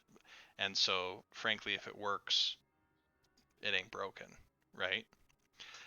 We had some really good picks. The first person that I'm going to pick on is Roch. And kind of Ratson. One thing that Diablo is not known for is wave clear. One thing that Kael'thas is known for is wave clear. One thing that Kael'thas is known for is, or not known for, is survivability. One thing that Diablo is known for is survivability. So, why do we bring those up together?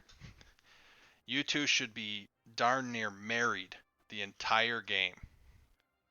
And so we had the first death that Roch took was he was solo mid lane and the enemy team could see Diablo in the bottom lane. So they were just like, here's a blizzard, here's a sleep dart, here's a bunch of damage. Good night. We'll see you in 20 seconds after you res. And so Diablo covers a lot of Kael'thas's weaknesses, and Kael'thas covers a lot of Diablo's weaknesses. Once the two of you started staying closer together, you performed better individually and collectively. And so, by Diablo showing bottom and Kael'thas showing mid, alright, we're going to kill the person that's not survivable, right? So Kael'thas went down. So that's just my first thing there. Now, a beautiful thing, I watched bottom, Diablo charged into a wall, and before the flip had started, the gravity lapse was coming.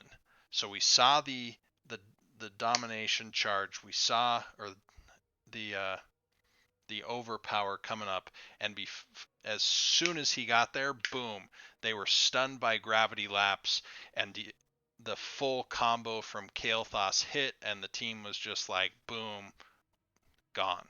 And so together, the two of you did really well. It was only when the two of you separated that it got more difficult for each of you, because Diablo is so bad at lane clear. Like, you were down there forever. And Kael'thas, what was that? I think the time that you're talking about, though, is specifically when we took the Bruiser camp, right? Because I thought that was the only time that me and Kelta separated, is because our call was at 1 minute to take the Bruiser, and then just shove top and force them to move.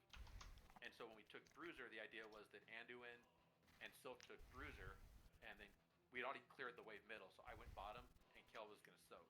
So yeah, I would. I mean, it might have been a bad call, but it was very specifically an intentional call on our part. And the thing to do there is just have Diablo and Kel'Thuzad work together. So Diablo owns the Bermuda Triangle, or I think I said Kel'Thuzad and Kael'thas. Kael'thas clears the wave, but Diablo is protecting his flank from the Bermuda Triangle. And so Kael'thas can move through the Bermuda Triangle because Diablo is protecting him. And Kael'thas can double soak bottom mid just by flame striking, living bomb, a couple of autos, and it's gone, right? And so he'll be able to move between those lanes strictly because Diablo is owning the triangle. And Diablo will tell him when it's safe to come in the triangle, and Diablo will tell him when it's not safe to go in the triangle. I didn't mind the call. You'll even hear during the loading screen, because I had heard you guys say that. I was like, ooh, Bruiser instead of Siege? I'm interested. And it totally worked out. Kael'thas just didn't have to die. Yeah, I should have gone bot with Diablo. Correct. Because even if... That was on me. I called that, and I got you killed. I apologize. No stress. We're all here to learn. If we were all competing for money, it'd be a lot higher stakes. But no worries. So just that idea of you two naturally complemented each other, and so when you worked together, it was great. If any time you got separated, Kael'thas died 3 times. I would guess all 3 of those he was significantly separated from the Diablo. There was one where I think he was walking through on the left side of the Dragon Knight and got hit. There was another one where he was soaking mid and he got hit. And all of them, it was that he was separated a bit from Diablo. Okay. Silver Spy, I'm going to come to you next. You're a bully and picking on an old lady trying to heal people. But you recognized and did very well with some of your callouts when you were diving Anna or when you were looking for an entomb. I saw some intentional focus from you this time as far as making sure that you were double soaking a little bit more, which again Leoric's very good at. So that was very well done there. You never died. You led the leaderboard on, I mean, everything but kills and assists, but you're in the solo lane, right? So you had a very good game on Leoric. You had one entomb that you missed early at 10. On the Sonya, right? That's what Yeah. She was in it. But in it, then she spun out. I want a refund. But I wouldn't change that aggression. That choice to throw the entomb was the right call. Okay, this one didn't land. No big deal. It's a 50-second cooldown. I don't care. Yeah, the choice to throw it was great. Dang it, there was. Oh yeah, my point that I forgot to write down, and I should have. Level 13 was about to happen. Like we're 12.99, and you rotated top, and then Sonya rotated top. Your team sieged into bottom. I would have loved to have seen you, because you're ahead of Sonya on double soak just naturally by the kits of the characters, right? And so if you had instead come down and thrown an entomb on that team fight that then would have been 13-11, that would have been just catastrophic to the red team. Yep, probably. And so just looking for those moments. Overall, I think you had a great match. Well, I think it was catching. I wanted to catch top, then mid, then go down. Then Yeah, and there was even a remaining piece of a camp too. And so it's using that mini-map DLC that I know you've got, because otherwise you would have died more not watching the mini-map. But it's making sure we're looking for times where we can just flip the switch on aggression. And I mean, that entomb, if you had come down and landed it, would have destroyed the red team. Like it would have been absolutely disgusting. So you could have come down, probably caught 2 or 3. We saw what happened with some of the silences that we hit later, and so there was you did something good, right? But we're always looking at our play, and we're looking for good, better, best. Of course. And so the best thing in that particular moment, and there's so many nuances, but in that moment, if you had come down for a 13v11 fight and got a sick entomb, your team would have gotten a keep at level 13 because of it. And so the damage that you would have taken top would have paled in comparison to that.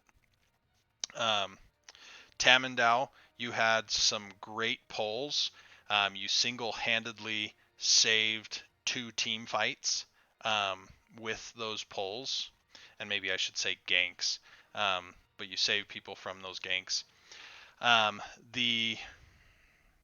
The thing that I would say, and we've kind of already talked on this, you very early in the game, and you even acknowledged it in comms because I jumped in, you didn't respect the Bermuda Triangle.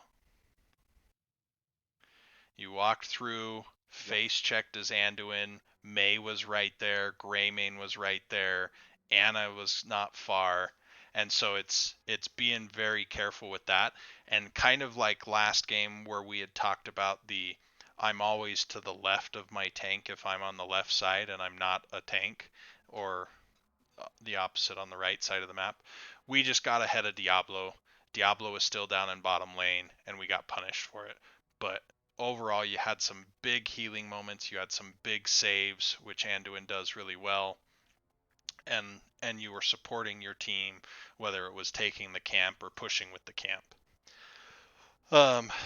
And so the main thing there, and it's a little trickier because, you know, I don't see the game as a healer all the time, right? But it's having that idea of, okay, I'm not wearing my off-lane skin, I'm not wearing my tank skin, I'm wearing my healer skin. I need to let the guy with double my hit points go first. Anaressa, I saw a couple of times where you were very vocal about having your silence arrow was about to come out, black arrows was about to come out, you wanted to siege top. Those were all great things. There was the one death you took was when we did the split push with the Dragon Knight, and we all fall prey to this. We just overstayed a little bit, right?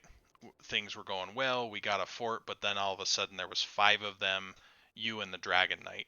And as soon as the Dragon Knight exploded, and I heard it because I was in the red comms at that point, they were like, okay, Dragon Knight's coming, Dragon Knight's coming. As soon as the Dragon Knight exploded, they just all zeroed in on the low health target, which was Sylvanas, and you were gone. And so once that became a numbers game of 2v5, we just wanted to exit as quickly as we can. And unfortunately, I wasn't there, if you will. I was watching bottom lane and the siege there a little bit and how far they were going to push it. And so and I was in the red comms too. So I didn't hear the communication from the team. I don't know exactly what may have happened right there, but that was the one time you got caught, and it was an avoidable death in that case, just because it was 2v5. And so It may have been that your team needed to let you know. It may have been that Diablo needed to be warding more. But it may have also been a little bit of a sugar rush of, hey, we just got a fort down. Let's see how far we can push with Sylvanas and the Dragon Knight. So just be a little more careful there. And if you don't see the enemy team on the map, make sure you have your haunting wave ready. Yeah, no, I had the haunting wave ready, and I had enough hit points to survive anything that the foreman threw at me, and I did not have enough to also get through the Sonya leap, and that was just the one thing I hadn't calculated for. Yeah. Blue team overall, you guys did a great job of sieging. I do think there was a couple of times where we may have spent a little bit of time walking that we didn't need to. Just kill what's in front of you type of idea. For our red team, the one fight that we really had potential on that it got away from us was that 15 versus 16 fight. So we had just picked Sylvanas and we went to our safe camp. So just like last game, we do safe things when it's dangerous, we do dangerous things when it's safe. So they had just lost Sylvanas and we took the safe camp. May did go in and check their camp, and that's when we started to congregate that way. If we had gone straight there and stolen it from them, we probably would have got the kill. And we were super close. And anybody who's writing in their journal can write about how Anduin ruined the engage there. But just forming up a little bit faster there and snappier. We had some great engages. Early game was ours. We had a couple big Sonya leaps. The next thing for the blue team in general is poor Anna was just getting slapped by Leoric with that hammer. And I heard Echo even saying, like, Leoric won't leave me alone. Echo, be very forceful in that, because you said that, like, when you sleep darted Leoric and tried to run away, you're like, this guy won't leave me alone. Well, he wraithed walk as soon as he walked up or woke up and slapped you with his hammer twice and you were dead. I mean, to be fair, I could have ran away from Leoric and not join that fight. But, yeah. Oh, I think that's more on the team for not going back there. Right. It is the team, but the Anna can also scream at the team, right? Right. But like, I was saying, I don't think they should not be going towards the fight, because if they go towards the fight, the team should theoretically turn on me. And in that fight, the call was Diablo, and Diablo was super low. He was out of the fight. We thought we could kill him. But Leoric was free damaging our healer and didn't have a bruiser to match or even one of the damages. If any of the damages were there, whether it was Cassia, Sonya, or Greymane, Anna could have survived long enough and kept that damage player up long enough that Leoric would have to bail on the fight or die. Because I just killed Diana. If there was someone else even just eating one of my auto attacks, Diana gets out. Right. But overall we saw some great sleep darts. We saw some great healing grenades. I think that you played well. The way to save you a little bit from Leoric is have that conversation with your team before the game while you're dead, but in a very constructive manner of, hey, how can I improve my comms so that you guys know the Leoric's diving me? Because both of Leoric's kills, I'm pretty sure, are Anna if we went back through it. But your healing was fine. Your sleep darts had some great follow up.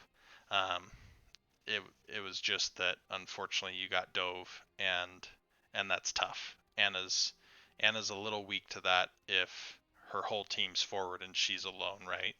That's just how she's designed. Yep. For Sonya, you have trouble into Leoric if Leoric just double soaks, right? Um, and so that's somewhere thing where you have to duel him. You have to punch some damage into him and try to spin on him and the wave at the same time to get the maximum healing. And overall, you did fine. As we look at the numbers, your damage is fine. Your soak is fine. It's just a tougher matchup for Sonya, right? Your leaps generated a few kills, all good things. I I think that it may have come down, and again I'm split between the comms, but it may have come down to just when can I call for help, when can I join. Unfortunately, you were perpetually down in experiences as the team, and so that makes it very tough because the offlane feels like I have to catch up on experience, right? That's my job. I'm the trash man, and so it's tough, and sometimes we have to look for things like that. Hey, it's 5v4. Yes, they're up 15 to 16, but now's our chance to go get another kill, even if I already used leap to get the last one. And so we let the waves come in a little bit just so that we can go and try to help with the murderous frenzy that's coming. Toxic, you got countered a little bit more this game than last game. I think that again the Anduin stole some kills from you, and that's got a sting. I felt that. Yep. And overall, I think you followed the Mei really well. One thing that I would say to be careful with as Greymane, it's always tempting to flip the switch and go into Worgen form, right? Yeah. But Greymane can absolutely pelt Diablo while using his whatever the inner beast I think is the name of it, to keep those stacks going and to build those stacks before you dive in, and you can just stay there and pelt. Yes, it does less damage, but it's very safe damage, and it makes it so that we're not eating things like living bombs.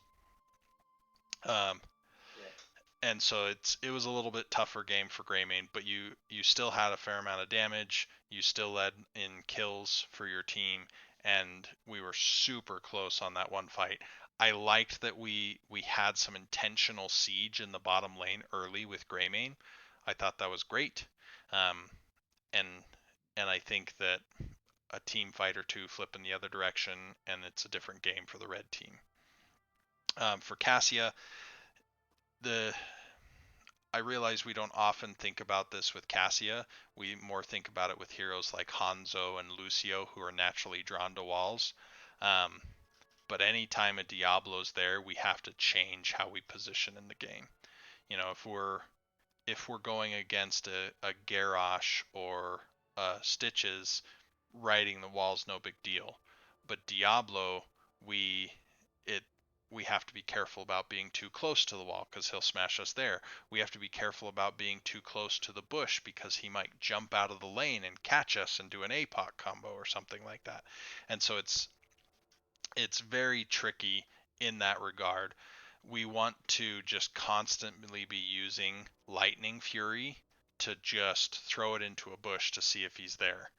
And it's a low enough cooldown and a low enough mana cost. Like we just check bushes all the time. You were getting some big value with Ball Lightning. The hardest thing was just that you were down experience, so the other team had more damage, more health than you. But the second the top damage in the game was Greymane. Cassia was only third to Leoric by 1,000 damage. And so the damage was there. It was just that the other team had more health. And so a few little cleanups on positioning and figuring out how to avoid Diablo. There was one time where the whole team was running and Diablo ended up getting an APOC like right at 10 because we were focused one way and Diablo came in from the south of the Bermuda Triangle and messed us all up. And so we can constantly check that as Cassia, fairly inexpensive. Side note, Anna can check it with Healing Dart, very inexpensively as well. Mazzino, you didn't necessarily come for coaching. Overall, I thought that the May was good. There was a few engages where I would say just rally the team a little bit closer and you got it. But you had some good ice walls. You had some great blizzards, and I think that the game on paper, like I'm on the score screen right now, it looks very much like the blue team just ran away with it. But it was one team fight from being a different game, and we were super close there. So we to wrap up for everyone, we took way longer on 2 games of Dragonshire than I had anticipated. I'm not going to make you play Battlefield tonight, but we had a good run, and we'll do another set, but not tonight probably. Is there any questions that anybody has? I don't feel like I left anybody out, and I don't want anybody to leave with a bad taste in their mouth, but it was a great set. Obviously, someone's got to win and someone's got to lose in every round. I think shout out to Anduin. I think if not for Anduin, I think we would have changed that game. If we were behind and we had to take some of those fights, and yes, I agree, I should have been a little more patient, but that Anduin pulls, not for that, we would have come back into the game. So well played, everybody. Yeah. Thanks. No, thanks everybody for being here. Feel free to hit me up on Discord with any questions you have.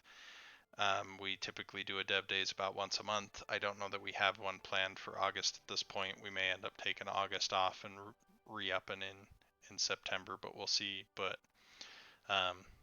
yeah, there'll still be more stuff like open houses, things like that. It was a fun night. Thanks for putting up with all my commentary. Thanks for the coaching. Yeah, thank you. Yeah, thank you. Thank you, man. Yeah, thanks. Later, everybody. Guys. Hey guys.